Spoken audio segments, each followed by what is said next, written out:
Hello guys, welcome back to our YouTube channel. आज हम explain करने वाले हैं रॉन्ग टर्न पार्ट 2 के बारे में, तो कहानी के एंड तक कहीं मत जाइएगा। कहानी के स्टार्टिंग में किम्बर्ली नाम की एक मॉडल वेस्ट वर्जीनिया जंगल के रास्ते से होकर एक रियलिटी शो करने जा रही थी। वो अपने मैनेजर से फ़ोन पर बात कर रही होती है, तभी उसके सामने दो रास्ते आते हैं। मैनेजर उसे पेपर मिल वाले रास्ते से होकर जाने को कहता है।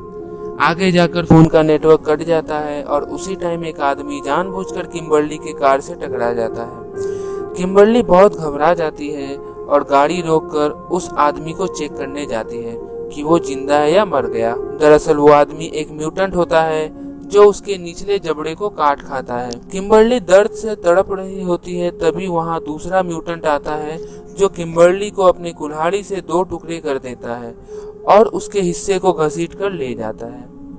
कहानी शिफ्ट होती है और हमें डेल मर्फी नाम का यूएस नेवी रिटायर्ड दिखाया जाता है जो एक एपोकलिप्स द अल्टीमेट सर्वाइवल नाम का शो होस्ट करता है। ये शो वेस्ट वर्जीनिया के जंगलों में शूट हो रहा था।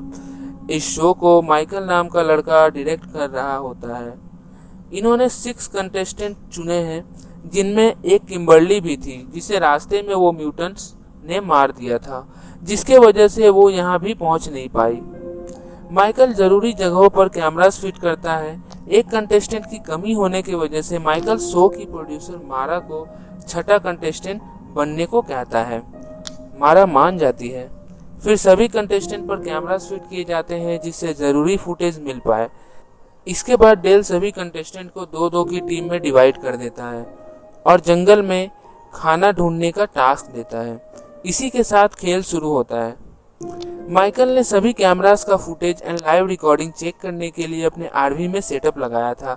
सेटअप स्क्रीन में हम देखते हैं कि नील, जो माइकल का असिस्टेंट है, वो टॉयलेट कर रहा होता है। तभी पीछे से 3 फिंगर उसका गला काट देता है और उसकी वहीं पर मौत हो जाती है। दूसरी तरफ डेल जंगल में गेम को सेटअप कर रहा होता है और सेटअप कंप्लीट होने के बाद वो अपने गाड़ी के पास आता है तो देखता है कि उसके गाड़ी के टायर्स पर किसी ने तीर मारकर पंक्चर कर दिया है। तभी उस पर तीरों से हमला होना शुरू हो जाता है और वो किसी तरह अपनी जान बचाकर पेड़ के पीछे छिप जाता है। उसी वक्त 3 फिंगर उस पर कुल्हाड़ी फेंकता है। ये देखकर डेल को गुस्सा आता है और वो उस पर चाकू से वार करता है, पर 3 फिंगर्स को कुछ भी असर नहीं होता। तभी पीछे से एक और म्यूटेंट आता है और डेल को बेहोश कर देता है। अब हम माइकल को जैक और एलिना के साथ शूट करते हुए देखते हैं। माइकल ऑडियंस को जैक और एलिना की लव स्टोरी दिखाने के लिए जैक से कुछ इंटीमेट सीन करने को कहता है, पर जैक मना करते हुए कहता है कि ये शो उसकी फैमिली भी देखेगी और वहां से चला जाता है। पर एलिना इस मौके का फायदा उठाने के लिए और खुद को शो में बनाए रखने के लिए माइकल के साथ एंजॉय करने लगती है। दूसरी तरफ नीना और मारा को एक टास्क मिलता है जिसे मारा कुछ समय रहते ही कंप्लीट कर लेती है और जंगल के रास्ते से गुजरते वक्त उसकी नज़र माइकल पर पड़ती है जो एलिना के साथ एंजॉय कर रहा होता है। ये देखकर मारा बहुत दुखी हो जाती है, पर नीना उसे समझाती है और मूव ऑन करने को कहती है। अब इसके बाद हमें जॉन्सी और एम्बर को दिखाया जाता है जिसे जंगल के बीच में खाना मिलता है। जॉन्सी को लगता है डेल ने ये खाना उन्हीं लोगों के लिए छोड़ा है और वो दोनों कपड़ों की मदद से पके हुए मांस को उठाकर अपने साथ ले जाता है। मूवी के दूसरी तरफ डेल को दिखाया जाता है जिसे म्यूटेंट ने उल्टा लटका दिया था। अब हम नीना और मारा को देखते हैं जिन्हें एक घर दिखाई देता है। वो दोनों सेल फोन खोजने के लिए घर के अंदर जाते हैं। सेल फोन तो नहीं मिलता, पर वहाँ पा, माँ, ब्रदर और सिस्टर की तस्वीरें मिलती है जो दिखने में काफी डरावनी होती है। तभी उन्हें माँ की आवाज सुनाई देती है जो डिलीवरी पेन से चिल्ला रही होती है। मारा और नीना ये मंजर छुपकर देख रही होती है। सिस्टर माँ की डिलीवरी करवाती है, पर जो बच्चा जन्म लेता है वो दिखने में काफी डरावना होता है। सिस्टर की नजर तभी इन दोनों पे पड़ती है। नीना और मारा रूम को लॉक कर देती है और खिड़की से भागने का सोचती है, पर खिड़की में लॉक लगा होता है और वो दोनों फिर टॉयलेट होल से खुद को बचाते हुए वहां से निकल जाते हैं। मारा और नीना भाग ही रही होती है कि तभी एक कुल्हाड़ी आकर मारा के सिर पर लगता है और वहीं उसकी मौत हो जाती है। नीना ये मंजर देखकर बहुत घबरा जाती है और वहां से भाग जाती है। पा आकर मारा के सिर से वो कुल्हाड़ी निकालता है और नीना को ढूंढने लगता है।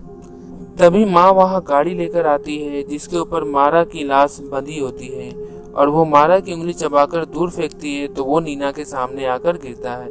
इसे देखकर नीना और भी डर जाती है और फिर पा माँ के साथ चला जाता है। नीना भी वहां से भाग जाती है। दूसरी तरफ माइकल एलिना के साथ एंजॉय करने के बाद उसे ये बात राज रखने के लिए कहता है और आरवी में चला जाता है। तभी झाड़ियों के पीछे से ब्रदर एलिना को देखकर एंजॉय कर रहा होता है तो वहां पे सिस्टर आ जाती है और उसे खूब पीटती है। एलिना को झाड़ियों के पीछे से आवाज आती है और वो भागने लग जाती है, पर सिस्टर उस पर चाकू से इतने वार करता है कि उसका स्पाइनल दिखने लग जाता है और उसकी मौत हो जाती है। इसके बाद हम थ्री फिंगर को देखते हैं जो नील को काट कर डिनर की तैयारी कर रहा होता है। तभी वहां माँ और पा भी आ जाता है और वहां मारा की लाश को रखकर वहां से चला जाता है। इसके बाद थ्री फिंगर डेल को मारने के लिए जाता है, पर डेल बहादुरी से लड़ता है और उसकी गन को छीन कर उसे शूट कर देता है। दूसरी तरफ माइकल आरवी में आकर फुटेज चेक कर रहा होता है। तभी आरवी चलने लगता है। माइकल को लगता है आरवी नील चला रहा है, पर उसे पा और माँ चला रहे होते हैं। उसके बाद पा माइकल को खूब पीटता है और तीर उसके सीने के आर पार कर देता है। इसके बाद जॉन्सी, जैक और अंबर को दिखाया जाता है जो खाने को एंजॉय कर रहा होता है। तभी वहां नीना आ जाती है जो बहुत डरी हुई होती है और बताती है कि मारा को किसी ने मार दिया है और अब वो हम सबको भी मार देगा। जॉन्सी को लगता है कि वो एक्टिंग कर रही है। तभी एम्बर की नजर मांस पर बने एक टैटू पर पड़ती है जो किम्बर्ली के टांग पर बना हुआ था। उन्हें समझ आ जाता है कि वो किम्बर्ली के टांग को खा रहे थे। बिना देरी किए वो सभी आरवी की तरफ भागते हैं, पर आरवी को ना पाकर वो लोग पेपर मिल की तरफ भागते हैं। दूसरी तरफ डेल को एक आदमी के घर में दिखाया जाता है। दरअसल ये आदमी गैस स्टेशन का मालिक होता है जिसे पिछले पार्ट में भी दिखाया गया था। डेल अपने जख्मों पर टाका लगा रहा होता है। तभी वो बूढ़ा आदमी उन म्यूटेंट्स के बारे में बताते हैं। कहता है कि 30 साल पहले यहाँ एक पेपर मिल हुआ करता था जिसके बंद होने के बाद वहाँ से निकलने वाले केमिकल के प्रभाव से एक पूरी फैमिली म्यूटेंट हो गई थी। डेल बताता है कि उनमें से एक को उसने शूट कर दिया है जो थ्री फिंगर होता है। ये सुनकर बूढ़ा आदमी उस पर अटैक करता है क्योंकि थ्री फिंगर इसी का बेटा था, पर डेल खुद को बचा लेता है और उसके पीछे डायनामाइट लगा देता है जिससे इस आदमी के चीथड़े उड़ जाते हैं और उसकी मौत हो जाती है। कहानी फिर से शिफ्ट होती है और इन चारों को जंगल में कुछ आवाजें सुनाई देता है। दरअसल दो म्यूटेंट्स आपस में एंजॉय कर रहे होते हैं। फिर ये चारों उन पर अटैक करता है, पर नीना सेल्फिश होती है और वहां से भाग जाती है, पर वो कुछ देर जाकर एक गड्ढे में गिर जाती है। जैक, जॉन्सी एंड एम्बर को पेपर मिल के तरफ जाने को कहता है और खुद नीना को बचाने आ जाता है। जैक किसी तरह नीना को बचा लेता है, पर जैक का शोल्डर डिसलोकेट हो जाता है और वो पेपर मिल के तरफ भागने लगता है। भागते भागते वो नदी के किनारे पहुंचता है जहां सिस्टर आकर उन पर गोली चलाने लगती है, पर वो दोनों नदी में कूदकर खुद को बचा लेते हैं। दूसरी तरफ डेल उन म्यूटेंट से लड़ने की तैयारी करता है। इसके बाद एम्बर और जॉन्सी को दिखाया जाता है जो अब भी जंगल में भाग रहे होते हैं और पा उसका पीछा कर रहा है। भागते भागते जॉन्सी एक ट्रैप में फंस जाता है और उसकी मदद करते करते एम्बर भी ट्रैप में फंस जाता है। उसके बाद पा और ब्रदर वहां आ जाता है और पा ब्रदर को मारने को कहता है। ब्रदर एक तीर में दोनों को मार देता है और उनसे टपक रहे खून को पीने लगता है। इस तरफ नदी से निकलकर जैक और नीना पेपर मिल फैक्ट्री में आ जाते हैं, पर उन्हें पता नहीं होता कि ये उन म्यूटेंट्स के रहने की जगह है। उन दोनों को वहां खुद की आरवी खड़ी दिखती है और अंदर से माइकल के चिल्लाने की आवाज आती है। जैक नीना को बाहर नजर रखने को कहता है। तभी पा और सिस्टर आकर नीना को किडनैप कर लेता है। जैक आरवी में जाकर देखता है तो माइकल को लाइव रिकॉर्डिंग में माँ टॉर्चर कर रही है और उसका गला धड़ से अलग कर देती है। जैक को समझ आ जाता है कि यह ट्रैप है। इसके पहले वो कुछ कर पाता कि पा और सिस्टर उसे भी मारकर बेहोश कर देता है। इसके अगले सीन में नीना एक चेयर पर बंधी होती है और उसके थोड़े दूर में जैक भी बंधा होता है। माँ नीना को खाना परोसती है पर नीना खाती नहीं तो ब्रदर उसे जबरदस्ती खाना खिलाता है। इसके बाद माँ बचे हुए मांस के टुकड़े को ग्राइंडर में डाल देता है। तभी वहाँ डेल भी आ जाता है और नीचे से सब देख रहा होता है। माँ के जाने के बाद डेल ऊपर आ जाता है पर उन म्यूटेंट्स को पता चल जाता है और वो डेल को मारने के लिए जाते हैं। अगले सीन में डेल अपने हाथ काटकर खून गिराते हुए एक जगह छुप जाता है।